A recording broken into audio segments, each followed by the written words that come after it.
see. Yep. And 57th is our place here for May 21st clan matches. Yay. Very good job, everybody. Let's fucking go. Wait, that's not supposed to be that. Wait a second. Ah, there we go. We got the Zaku Diver. Here, take this. Is it a good suit? It's crazy good. It's stupid good. Crazy good. And how's it going, everybody? This is Gustav the 13th here with another quick video, as we have recently gotten the Zaku Diver from clan matches. Check this out and see our stats on this bad boy. So right off the bat, we have the enhanced blow 2 as well as the sub rock gun on this. No other unique weapons for it. Out of these, the sub rock's doing 350 per shot. It's got 8 shots on it. It's kind of hard for me to say if it's a little bit slower than the one for the Mariner, but it does feel like it's got a little bit less speed to it. 350 range though is not bad. The reload is 8 seconds, with the cooldown time on the melee being 2.5 with 1800 power, although to be honest, it's not about the output baseline, but the multiplier on this thing for the downswing, as you'll see in a little bit. We also got Vulcan Cannons on this at 90 with 30 ammo, range of 150, decent reload speed at 6. The magnet Harken, which is the cable for this, not too bad. A little bit more akin to something you'd see on like the custom or whatnot, with how it traverses and all that. The harpoon gun on this is a little bit different than the one that we actually get on the water Gundam or the Aqua Gundam. No explosive property to this. It is just raw, pure harpoon. You do have to hit with all of them to stun. And because there's no blast radius on these, you do have to be on target. That being said, 400 power per, definitely not bad for the output on this. If we're looking at the stats here, we have at 400, 15,500 health, ballistic resistance is 16, beam resistance is 10, melee resistance is 19, range resistance is... range strength is 15, melee strength is 25, movement speed is 125, top speed is 180, thruster gauge is 60, turning gauge is 60. We're looking at the part slots here. We have close range at 9, medium range at 10, long range at 9. Not bad at all. Looking at the skills, we have leg shock absorber level 2, quick boost level 3, emergency evasion system level 1, anti-blast stabilizer level 1, high performance balancer level 1, high performance radar level 2, marker level 1, anti-jamming level 1, observational data link level 1, and aquatic mobile shooting level 1. For marker, we have that it provides attack coordinates when support fire is activated. When receiving allied support fire, reduces damage by 45% and nullifies staggers, so you can just kind of kamikaze yourself into a group and maybe come out of it alive because of that resistance, who knows. But let us take this into practice real quick, get a quick demonstration of this. Ready to begin? Alrighty, so here we go. Let's get some damage on the Gundam here real quick. So it seems like you can do about 5 hits until the stun for the sub-rock itself. Like I was saying, you have to get all of them for the harpoon. Direct contact, as you can see, there's no explosions for that. The downswing on this is hellacious. That being said, there has been some videos of people getting the cancel on the first downswing fast enough that they can actually get the second one in fully. So far, I've only been able to actually get in 1 extra hit from that. Let's see if we can...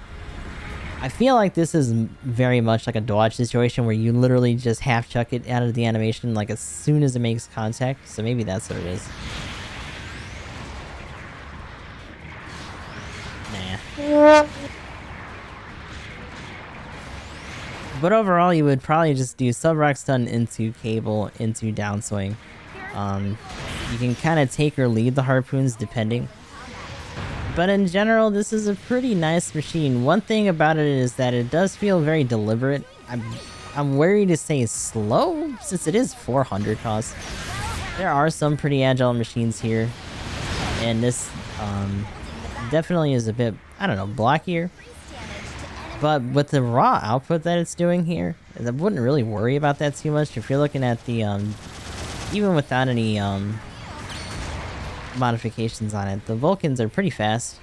Not bad output. If you do put any kind of, like, ranged on this, it'll probably be hitting over 100 for, like, neutral targets and whatnot.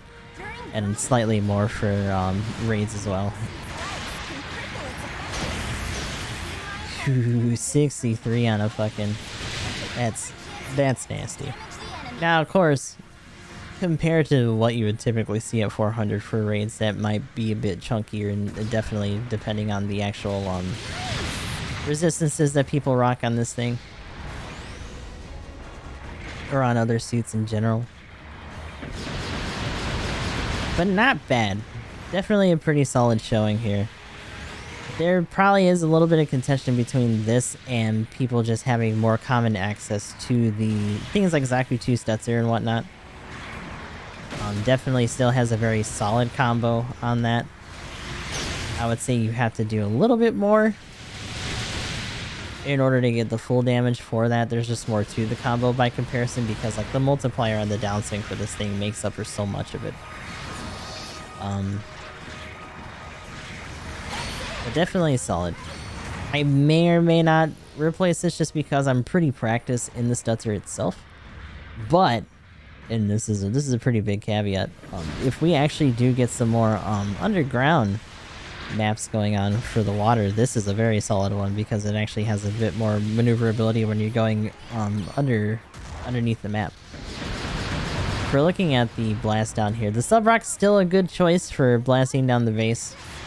Not super crazy, but the Harpoon kind of makes up for it. You have two things to cycle between on top of that. The downswing, you're not doing any crazy Agu guy stuff with that, unfortunately, despite the multiplier, so you're pretty much just cycling between your range stuff. Which is still fine.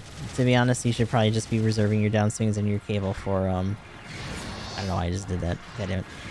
For when people are trying to stop you. Assumedly, you would be here with a group because, I'm gonna be honest, although this does have decent output, you're not gonna be running over here just to, like, wiggle at the base. But, still serves that role well enough.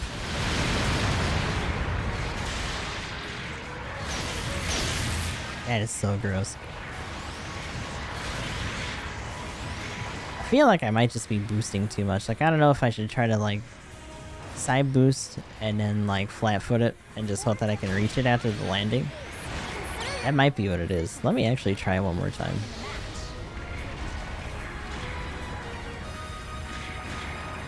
Just trying to get some boost on here. I might not have enough health, to be honest. So, boom, boom. Nah, I think I just did that one too slow. That was just from half, though. Like, damn, dude. But then that also didn't. That is one thing. The boost on this for the cancel is a little floaty. You really have to, like, just be up against something, if possible, just to keep that distance short.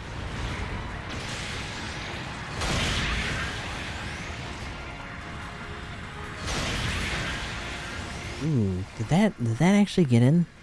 It looked like it got in just under the wire. Nope. Either way, that's still pretty nasty. So yeah, overall, pretty good package here. I will be honest though, at 400s, when I've been going in for rated and stuff, I haven't seen a lot. This, as of this recording, this is the first top 100. So there's been at least a month's worth plus of, people getting these suits. I've seen a couple in the wild on occasion. And it's interesting that the Stutzer had such a strong showing for a while. And even that, by comparison, people are starting to run it less, I think, just because they're generally annoyed with it. Not that it's bad, just that it's almost a little too good for being a free suit, more or less. Not to mention, 400, things start to shift a little bit. The Stutzer is a 350 base suit by comparison, and there's also the Dom Stutzer that's running around as well. As Magnum would say, so we're here just shitting on dudes in that suit. So it's got some competition in terms of output and aggression. But Still a pretty nasty suit, and if you can get a little bit of water on you, then you're probably even better for it. The blast radius on the sub-rock is actually pretty nice, because that looked like it was touching on him a little bit for the flinch as well. Not bad at all. So overall, a solid pick. I wouldn't say it's anything super duper crazy compared to some of the recent releases at this cost range, but you could do worse, and I would say if you can really tighten up with the downswings and stuff, just for the melee alone is very much worth it. Like, that's just too satisfying. That's too good to pass up. So yeah, this is the Zaku Diver out here in clan matches. We probably have like a month left of matches to go if you guys are still trying to get in there. The next one's going to be 650 ace match, so that'll be an interesting one. Hopefully we can hit top 100 again here. And until next time, this is Gustav the 13th. I'll talk to y'all later.